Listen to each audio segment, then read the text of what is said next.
Welcome to মুনমুনের classroom.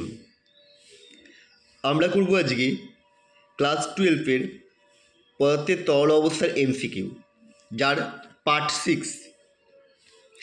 11 নম্বর কোশ্চেনে দেখো, 60°C উষ্ণতায় বিশুদ্ধ জলের বাষ্প চাপ 149.5 টর। সম উষ্ণতায় ল্যাক্টোজেনের জলীয় দ্রবণের ল্যাক্টোজেন জলীয় দ্রবণের বাষ্পচাপ হচ্ছে 148.5 টর। দ্রবণটির ওজন কত? W/W শতকরা গাঢ়ত্ব কত হবে? আমরা জানি কি P0 - P/P0 equal to x2 মানে হচ্ছে N2/N1 প্লাস N2, কিন্তু অঙ্কের সুবিধার জন্য আমরা করি N2/N1। ভ্যালুগুলো পুট করে দেওয়া হলো। করে দিলে পারে যেখানে আমরা ডাব্লুর মানটা পাচ্ছি 12%, 12.87, অর্থাৎ এটা হয়ে যাবে অপশান ডি। নির্দিষ্ট চাপে দ্রবণের স্ফুটনাঙ্ক বিশুদ্ধ দ্রাবক অপেক্ষা বেশি। অবশ্যই। কেন না, দেখো 4টে অপশান আছে। প্রথমে হচ্ছে বিশুদ্ধ দ্রাবকের তুলনায় দ্রবণের বাষ্পচাপ বেশি।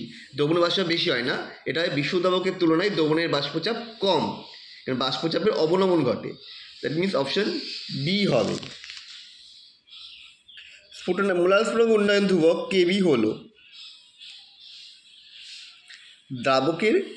দ্রাবের বৈশিষ্ট্যসূচক রাশি। না, দ্রাবের বৈশিষ্ট্যসূচক রাশি নয়, যেটা হচ্ছে দ্রাবকের বৈশিষ্ট্যসূচক রাশি, অপশান বি। এটি দ্রাবক উভয়ের প্রকৃতির উপর নির্ভর করে না, কেবল দ্রাবকের প্রকৃতির উপর নির্ভর করে। দ্রাবকটি অনুদ্বায়ী ও তড়িৎ বিশ্লেষণ এর মান বেশি হয়। এটা তো ধ্রুবক, এর মান কম বেশি হবে না, এটা দ্রাবক চেঞ্জ হলে তখনই চেঞ্জ হয় কেবলমাত্র। Option B. বিশুদ্ধ বেঞ্জিনের K B 2.53 kelvin K G mole inverse. স্ফুটনাঙ্ক হচ্ছে 80.3°C।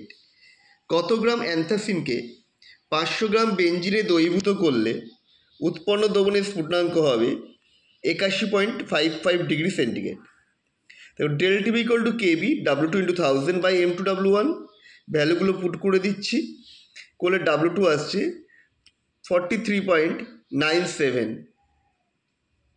তার মানে এটার অ্যান্সার হওয়া উচিত 43.97, কিন্তু এখানে যে কটা অ্যান্সার আছে তার মধ্যে একটাও মেলেনি, ফলে এটা আমরা পারিনি। আরেকটা হবে 60 নম্বর অঙ্কটাও গিয়ে দেবে, সেটাও মিলবে না, দুটো ভুল আছে অঙ্ক এখানে। পরেরটা, একটি অনুদ্বায়ী দ্রাবের 7.6 গ্রাম পরিমাণকে 500 গ্রাম কার্বন টেট্রাক্লোরাইড কেবি বলে দিল দ্রবীভূত করা হলো। দ্রবণটির স্ফুটনাঙ্ক কত হচ্ছে সেটাও দ্রবণের স্ফুটনাঙ্ক আর বিশুদ্ধ স্ফুটনাঙ্ক বলে দিয়েছে। দ্রাবকটি আণবিক ভর মানে M2 বের করতে হবে। M2 = Kb W2 × 1000/∆Tb W1। ভ্যালুগুলো সব আমরা পুট করলাম, আসছে 76, দ্যাট মিনস অপশন বি। হিমাঙ্করোধক দ্রবণ ইথিলিন গ্লাইকল সঙ্গে যদি C2H6O2, গাঢ়ত্ব 31%, দ্রবণটার স্ফুটনাঙ্ক কত? জলের স্ফুটনাঙ্ক বলেছে 100°C, কেবি বলে দিয়েছে। দেখো আবার সেই formula ∆Tb = Kb W2 × 1000/M2W1। Ethylene glycol আণবিক ভর হচ্ছে 62, ভ্যালুগুলো সব মানে M2-র মান 62 সব পুট করে দিলাম। করলে যেটা আসছে 3.77, অর্থাৎ দ্রবণটার স্ফুটনাঙ্ক হবে 100 যোগ 3.77, মানে হচ্ছে 103.77, that is option D 57। 30°C উষ্ণতায় বিশুদ্ধ জলের বাষ্পচাপ 31.83 টর। সম উষ্ণতায় 90 গ্রাম জলে একটি অনুদ্বায়ী দ্রবীভূত করে দ্রাবকের 6 গ্রাম দ্রবীভূত করে প্রাপ্ত দ্রবণের বাষ্পচাপ এত টর। দ্রবণটির স্ফুটনাঙ্ক কত? তাহলে বাষ্পচাপের অবনমনটা আমায় বলে দিয়েছিল, এখান থেকে আমি মোলার গাঢ়ত্ব অর্থাৎ এম এর মানটা বের করে নিলাম 0.08। তারপর ∆Tb = Kb W2/M2 × 1000/W1, এই ফর্মুলায় ফেলে, কারণ W2/M2 এটা সেটাই হচ্ছে এম বা মোলারিটি, সেটা পুট করে দিচ্ছি। করে দিলে এটা আমার অ্যান্সার এলো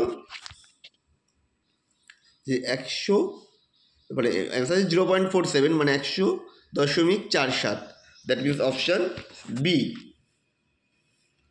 58টা। 80 গ্রাম বিশুদ্ধ জলে কেবি বলে দিয়েছে এত, 1.8 গ্রাম গ্লুকোজ আর এত গ্রাম ইউরিয়া দ্রবীভূত করেছে। দ্রবণটির স্ফুটনাঙ্ক কত হবে? মানে ∆T বের করতে হবে। তার আগে আমার যেটা বের করে নিতে হবে, এখানে দুটো দ্রাবক রয়েছে, একটা গ্লুকোজ, একটা হচ্ছে ইউরিয়া। তা দুটোর মোট সংখ্যা কত আমি বের করে নিয়েছি 1.8/180 প্লাস 0.6/60 দিয়ে ভ্যালু বাকিগুলো পুট করে দিলাম। করে দিলে যেটা আসছে যে 0.21 দ্রবণটা স্ফুটনাঙ্ক 100.21 অর্থাৎ অপশান বি। 59 50 গ্রাম CCl4 1.08 গ্রাম অ্যাড্রিনানিল দ্রবীভূত করে প্রাপ্ত দ্রবণের স্ফুটনাঙ্ক উন্নয়ন হয় 0.59 ডিগ্রি সেন্টিগ্রেড। যদি CCl4 এর কেবির মান হয় 5 তবে অ্যাড্রিনানের আণবিক ভর কত হবে? সে M2 = KB W20,000/ΔTB/W1 ভ্যালুগুলো সব পুট করে দিচ্ছি। করলে সে 83.05 অর্থাৎ অপশান বি। 60 অঙ্কটা আমরা বলে দিচ্ছি, কিন্তু এই 60 অঙ্কটা এখানে যেটা আছে একটাও হবে না, ভুল আছে। যে 400 গ্রাম CS2 বাইফিনাইল ও অ্যান্থ্রাসিনের 6.6 গ্রাম মিশ্রণকে দ্রবীভূত করলে দ্রবণের স্ফুটনাঙ্ক হয় 46.37 ডিগ্রি সেন্টিগ্রেড। বিশুদ্ধ CS2 এর স্ফুটনাঙ্ক এবং কেবির মান হচ্ছে যথাক্রমে 46.2 ডিগ্রি সেন্টিগ্রেড এবং 2.44 কেলভিন কেজি মোল ইনভার্স। বাইফিনাইলের শতকরা ভর আমি ধরে নিয়েছিলাম 6.64 এর মধ্যে বাইফিনাইল আছে x গ্রাম, তাহলে অ্যান্থাসিন আছে 6.64 - x দিয়ে আমরা ক্যালকুলেশন করেছিলাম, করে যেটা পেয়েছি সেটা নেগেটিভে চলে আসছে, ফলে এইটা আমরা পুরোপুরি কমপ্লিট করতে পারিনি। তোমরা করবে, যদি পারো অবশ্যই আমায় কমেন্ট করে জানিও। আবার দেখা হবে পরের ভিডিওতে এইখানেই এই সময়ে।